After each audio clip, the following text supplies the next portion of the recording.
The diamond was cold against her skin, a perfect, glittering shard of ice that promised to thaw the frozen disappointment of her life. For Alara Vance, that promise was a lie, she told herself every morning as she fastened the clasp of the necklace her husband, Leo, could never have afforded. It was a lie she smoothed over with cashmere sweaters and hid behind the sleek, black exterior of a German sedan that wasn't leased in her name. Her life, a meticulously curated display of affluence in their comfortable but decidedly middle-class neighborhood, was a house of cards built on a foundation of deceit, and the man she called her husband was the one person blind to the tremors threatening to bring it all down. Leo was a cartographer. His world was one of contour lines, gradients, and the patient, precise art of mapping the known. He found profound beauty in the scale of a mountain range reduced to a page, in the faithful representation of a coastline. He saw the world in its honest proportions. Alara he saw in the same way as the beautiful, if sometimes restless, woman he'd married 15 years ago. He missed the subtle cartography of her discontent, the new valleys of avarice that had formed in her heart. His salary from the university press was steady, respectable. It paid their mortgage, filled their pantry, and funded their annual camping trip to the same national park. For Leo, it was enough. For Alara, it was a life sentence of beige monotony. She had married potential, she told her reflection. But that potential had never materialized into the glittering, high society life she had seen in the magazines of her youth. The man who had materialized that life was Julian Thorne. Julian was a developer, a man who didn't map the world but reshaped it to his will, pouring concrete over fields and erecting glass towers that scraped the sky. They'd met at a charity gallery opening an event Leo had grumbled about but attended because it made Alara happy. Leo had spent the evening examining the fire exit plan and the topography of the canapes, while Julian had found Alara like a heat-seeking missile finds its target. He was everything Leo was not: lavishly wealthy, dangerously charming, and possessed of an appetite that matched her own. Their affair began not with a passionate declaration, but with a whispered compliment on her dress and a business card slid into her palm with a knowing smile. It was conducted in 5-star hotel suites, at exclusive restaurants where the menus had no prices, and in the plush interior of his Bentley. He fed her oysters and champagne and the intoxicating drug of feeling seen, of being valued not for her practicality but for her taste, her beauty, her expensive desires. "A peacock like you shouldn't be trapped in a sparrow's nest, my dear," he'd murmur, tracing the line of her jaw with a finger that knew the weight of a heavy gold signet ring. He became her personal cartographer, redrawing the borders of her world to include places Leo could never take her. And he paid for it all. The diamond necklace was his first major gift. Then came the earrings, the designer handbags, the covert bank transfers to a private account she'd opened for a rainy day. She told herself she was being prudent, building a safety net. In truth, she was building a launching pad, a way to catapult herself permanently into Julian's world. The lies came as easily as breathing. "A bonus from work," she'd say, showing Leo a new watch. "A steal at a sample sale," she'd claim, hanging up a coat that cost more than their monthly grocery bill. Leo, whose own world was built on trust and verifiable data, accepted her explanations with a quiet nod. His love for her was the one map he never thought to question for accuracy. But the guilt, a persistent, nagging creature, would sometimes scratch at the door of her conscience. It usually happened in the quiet moments, when Leo would excitedly show her a newly completed map, his eyes alight with a passion she found utterly baffling, or when he'd make her a cup of tea exactly the way she liked it, without being asked. In those moments, the diamond around her neck felt less like ice and more like a brand. She quieted the creature with rationalizations. "Leo doesn't appreciate me. He doesn't understand what I need. He's happy with his maps and his mediocrity. I deserve more." One evening, she came home to find Leo at the kitchen table, not with his maps, but with a stack of brochures. They were for a river cruise through Portugal. "I've been saving up," he said, a boyish grin on his face. "It's for our anniversary next month. The Douro Valley is supposed to be spectacular. Think of the vineyards terraced into the hillsides, like natural contour lines." Alara's heart sank. A river cruise? With retirees and academics? It was so small. Julian had been hinting at a week in Mauritius. She forced a smile. "Oh, Leo, that's so thoughtful. The words tasted like ash. He beamed, misreading her hesitation for overwhelmed joy. "I knew you'd love it. I've already put down the deposit." That night, in the opulent silence of Julian's penthouse, she poured out her frustration. "A river cruise," she scoffed, swirling the expensive burgundy in her glass. "He saved for months, for something I don't even want. It's pathetic." Julian listened, a smirk playing on his lips. He walked over to his desk, a monolithic piece of black marble, and pulled out a checkbook. "So don't go." He scrawled a figure with an elegant flourish that made Ilara's breath catch. It was 5 times the cost of the cruise. "Tell him you've had a windfall, an old aunt you never mentioned. Buy yourself a new wardrobe. Tell him you want to go to a spa instead. Problem solved." He tore off the check and handed it to her. It was that easy for him. Money was not a currency of effort, but of erasure. It could erase problems, objections, and, increasingly, Ilara's guilt. She took it, the paper feeling impossibly light for its weight in sin. The following week, she told Leo she'd received an inheritance from a distant relative. She presented the cruise money as a gift, suggesting they use it for a new kitchen instead. Leo was disappointed he'd spent months planning the trip, tracing their route on maps, researching every port, but he acquiesced. Her happiness was his true north, even if he no longer understood the terrain. But a new kitchen required permits, contractors, and chaos. Their home, Ilara's carefully staged set, was filled with dust and the loud, invasive presence of strangers. It was during this upheaval that Leo, moving a bookcase to protect it from the dust, found the box. It wasn't hidden well. Tucked behind a row of old novels she never read, it was a simple white cardboard box, the kind that might hold stationery. But it was heavy. Frowning, he opened it. Inside, nestled on a bed of black velvet, was a universe of cold, hard evidence. There were jeweler's receipts from stores whose names were whispered in society pages. There were bank statements from an account he never knew existed, showing regular hefty deposits from something called T Holdings. And there were photographs. One, in particular, made the world tilt on its axis. It was a selfie of Ilara, laughing, her head resting on the shoulder of a man Leo recognized instantly from the business section of the newspaper. Julian Thorne.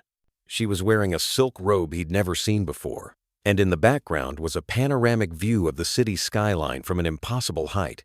Leo sank to the floor, the photograph trembling in his hand. The precise lines of his world, the borders of his marriage, the topography of his trust, shattered into a million unrecognizable fragments. The patient cartographer was lost in a sudden, devastating earthquake. He didn't confront her. Not immediately. The man who dealt in facts began to gather them with a methodical, heartbreaking precision. He spent days in a silent, private agony, cross-referencing dates on the receipts with her excuses, tracing the flow of money into her secret account, mapping the entire, sordid geography of her betrayal. He saw the weekend she'd claimed to be at a friend's lakeside cabin, the deposit for a suite at a luxury resort. He saw the day she'd said her car was in the shop, a receipt for a diamond tennis bracelet. The evidence was a map of a foreign country, a land of lies and avarice where he was a stranger. And at the center of it all was the man, Julian Thorne. The night of their anniversary arrived. Leo had made a reservation at a nice, but not extravagant, Italian restaurant they both liked. Ilara, flushed from an afternoon with Julian, arrived home late. She saw Leo sitting quietly in the living room, the chaos of the unfinished kitchen surrounding him like the ruins of their life. "Leo, I'm so sorry," she gushed, her voice a little too bright. The spa day ran over, and then the traffic was a nightmare. She was wearing a new perfume, something dark and exotic that he didn't recognize. He looked up, and the expression on his face silenced her. It wasn't anger. It was a profound, absolute emptiness. It was the look of a man who had arrived at the edge of his map and found nothing but a void. "We need to talk, Ilara," he said, his voice terrifyingly calm. He didn't shout. He didn't accuse. He simply began to lay out the evidence on the coffee table between them, piece by devastating piece. The receipts, the statements, and finally, the photograph. Ilara's face went from flushed to ashen. The lies she had built so carefully, the elegant fiction of her life, collapsed under the weight of his quiet, undeniable truth. She tried to speak, to deny, to explain, but the words died in her throat under the weight of his grief-stricken gaze. "How long?" he asked, the question hanging in the air like a death sentence. The dam broke. She confessed everything. The meetings, the gifts, the money. She tried to frame it as a cry for help, a reaction to his inattention, her own unhappiness. She painted herself as the victim of a staid and boring life. Leo listened, and when she was finished, he simply said, "I've already seen a lawyer, Ilara. I want you to leave. Tonight." Panic, cold and sharp, finally pierced her selfish bubble. "Leo, no, please. We can fix this. It was a mistake. I love you." "You love what he can give you," Leo corrected her, his voice still horribly flat. "You haven't loved me in a long time. You just loved using me as a placeholder. Get out." The consequences began to rain down, not like a storm, but like a slow, relentless tide, eroding the very ground beneath her feet. She fled to Julian's penthouse, expecting solace, expecting him to welcome her with open arms now that the inconvenient husband was out of the picture. She arrived in a tearful, dramatic rush. Julian listened to her story with an expression of mild distaste, as if she were tracking mud onto his pristine white carpet. When she finished, he sighed. "Ilara, Ilara, Ilara," he said, shaking his head with a faint smile.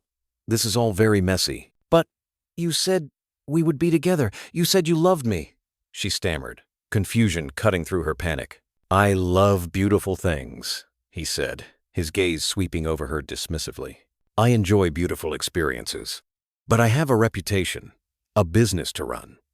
I can't be associated with a messy public scandal involving a jilted cartographer." He walked to his desk and wrote another check. This one was even larger than the last. "This should help you get settled somewhere. But we're through. It was fun while it lasted."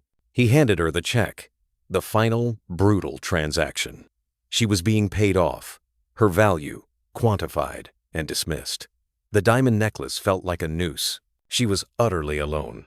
The friends she'd made through Julian, the ones who lunched and shopped, evaporated.